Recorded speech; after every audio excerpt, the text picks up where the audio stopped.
कल भारतीय जनता पार्टी के विधायक राजा सिंह की तरफ से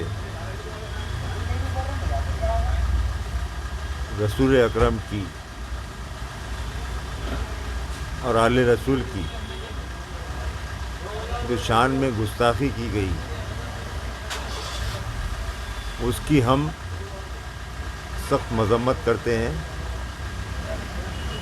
भारतीय जनता पार्टी की जो लीडरशिप है, चाहे वो हमारे प्रधानमंत्री मोदी जी हो या हमारे राष्ट्रीय अध्यक्ष नड्डा जी हो या जो भी लीडरशिप है, कभी भी मज़हब, ज़ात पात या किसी विषय पर बात करने की इजाज़त नहीं देती है। हमारे प्रधानमंत्री नरेंद्र मोदी जी का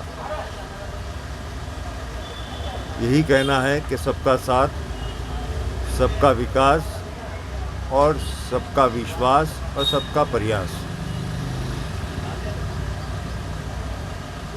आज जिस तरीके से इससे पहले नुपुर शर्मा की तरफ से कुछ बयान आया था, भारतीय जनता पार्टी ने सख्त स्टैंड लेते हुए उनको सस्पेंड किया और मैं आज सेंट्रल लीडरशिप का शुक्रिया अदा करना चाहूँगा, क्योंकि राजा सिंह का स्टेटमेंट आने के बाद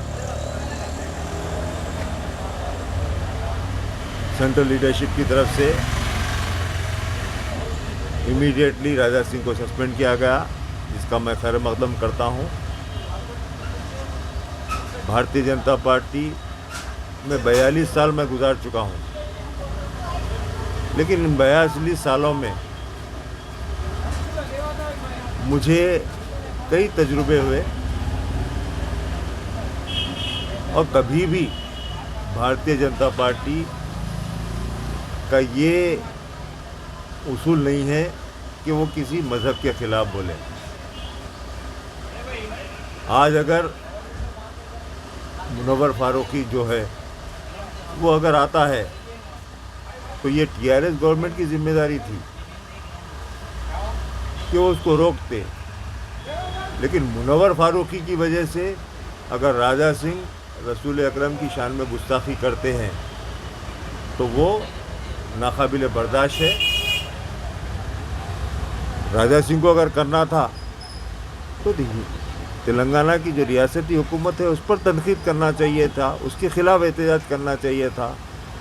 मुनव्वर फारूकी का बदला आप मुसलमान या रसूल अकरम या आले रसूल के ख़िलाफ़ आप बोलना ये मुनासिब नहीं था।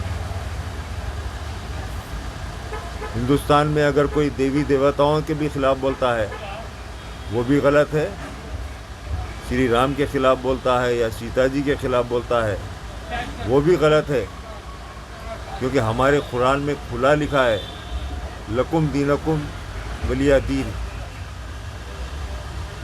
क्लियर है कि हम किसी मज़हब पर तनकीद नहीं करें और जिसका भी जो मज़हब है वो मज़हब का एहतराम करना मुसलमानों में ये दर्ज दिया गया है। लेकिन राजा सिंह को भी ये पता होना चाहिए कि हिंदू धर्म में भी यही तालीम है जो मुसलमानों में है। तो जिस तरीके से उन्होंने रसूल अकरम के ताल्लुक़ से गुस्ताखी की है और इससे क़ब्ल भी दरगाह अजमेर शरीफ की ताल्लुक़ से भी उन्होंने बहुत बुरे अल्फाज कहे थे, उनको पता होना चाहिए कि हर साल प्रधानमंत्री नरेंद्र मोदी जी की तरफ से अजमेर शरीफ की दरगाह पर चादर चढ़ाई जाती है और प्रधानमंत्री नरेंद्र मोदी जी का एक बहुत ही अच्छा पैगाम वहाँ पर भेजा जाता है। तो यहाँ पर दरगाह के मानने वाले शायद राजा सिंह नहीं होंगे, लेकिन दरगाहों को मानने वाले मुसलमानों से ज़्यादा हिंदू हैं। तो उनको ये चीज़ की शायद वो नहीं है, क्योंकि ये जहालत यानी वो ये बता रहे थे कि मैं गूगल में देखा, ये देखा, तो पहले तो उनको पढ़ना लिखना ही नहीं आता, ये मुझे पता है। अब जिसको पढ़ना लिखना नहीं आता वो गूगल में क्या देखेगा। ये सब बेकार की बातें हैं और वो फ़िज़ा को ख़राब करने की कोशिश कर रहे हैं। और जिस तरीके से उनके बार बार स्टेटमेंट आ रहे हैं उसकी सख्त तरीन अल्फाज में बहैसियत बीजेपी के एक सीनियर वर्कर की हैसियत से, सीनियर कार्यकर्ता की हैसियत से मैं सख्त तरीन मजम्मत करता हूँ। और मैं पार्टी लीडरशिप से भी यानी सुबह में एक स्टेटमेंट दिया था मैं जी सलाम पे, उसमें मुतालबा किया था कि उनको सस्पेंड करना चाहिए। और मैं पार्टी लीडरशिप का बहुत बहुत शुक्रिया अदा करूँगा, हमारे यानी राष्ट्रीय अध्यक्ष का, माननीय प्रधानमंत्री जी का और पार्टी की सेंट्रल लीडरशिप का कि उन्होंने फौरी इक़दाम करते हुए ये साबित कर दिया कि हम किसी भी मज़हब के ख़िलाफ़ बोलने वालों को, चाहे वो भारतीय जनता पार्टी में कोई भी हो, उसको बख्शा नहीं जाएगा। मैं उनके डिसीजन का वेलकम करता हूँ।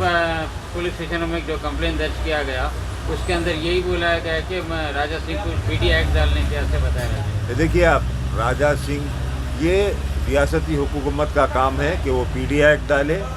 गिरफ्तारी तो हो चुकी है, वो पीडी एक्ट भी डालना चाहिए सख्त से सख्त।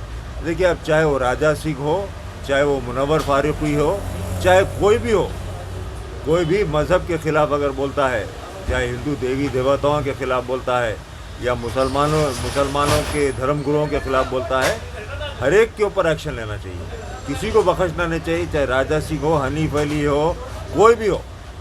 क्योंकि जो मुल्क की कौमी एकजहती है, जो भाईचारगी है, उसको बख्शने का सवाल नहीं होना चाहिए। ये मुल्क की एकजहती और एकता में ही अनेकता है, ये हमारे प्रधानमंत्री का संदेश है, उसी पर हमको अमल करना है। 10 दिन के लिए सस्पेंड करी राजा सिंह को, क्या परमानेंट सस्पेंड ये देखिए सुनिए, बीजेपी पार्टी राजा सिंह को सस्पेंड कर चुकी है, लेकिन as per procedure disciplinary action committee की तरफ से एक्शन लिया गया है। तो ये प्रोसीजर होता है कि उनको वजाहत करने के लिए 10 दिन का टाइम दिया जाता है, ये सिस्टम है। तो सस्पेंड तो कर चुके हैं भाई, अगर वो वजाहत क्या करेंगे, वो ये बताएंगे कि मैं मुसलमानों के ख़िलाफ़ नहीं बोला या रसूल के ख़िलाफ़ नहीं बोलूँगा, वो तो बता नहीं सकते। वो तो पूरा वीडियो वायरल हो चुका है। तो जो सस्पेंड हुआ है, मैं पार्टी लीडरशिप से मेरे को उम्मीद है कि वो सस्पेंशन रिवोक नहीं होगा। एज एमएलए पोस्ट के ऊपर रहने के बाद राजा सिंह को क्या सिटी पुलिस कमिश्नर इनको अरेस्ट करेंगे? भाई देखिए, आप ऑलरेडी अरेस्ट हो चुके हैं, अरेस्ट करेंगी नहीं, ऑलरेडी अरेस्ट हो चुके हैं और क़ानून अपना काम करेगा और उसमें बीजेपी का कोई इन्वॉल्वमेंट नहीं है। ना बीजेपी का जो अपनी जिम्मेदारी थी सस्पेंड करने की, वो बीजेपी कर चुकी है। अब बाकी का काम जो है रियासत की हुकूमत का है, रियासत की पुलिस का है।